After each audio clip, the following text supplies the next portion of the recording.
அதனால கை அளவு இப்படி எடுக்கிறோம்.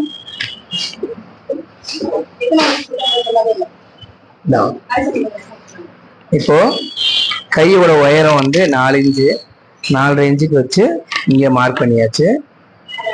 பண்ணிட்டு ஆம்கூருடைய உயரம் 3 இன்ச்சு, அதை நம்ம சரியா இங்க வச்சுட்டோம்.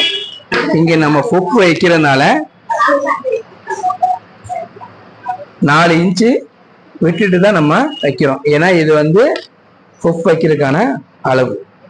இப்போ கை வந்து அவங்களுக்கு பாடி லூஸ் வந்து 21.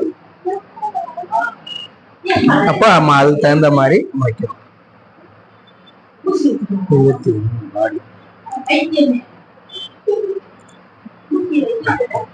5 இன்ச்சு கை உயரம், 1 இன்ச்சு தும்பு வச்சிருக்கோம். இதை அப்படியே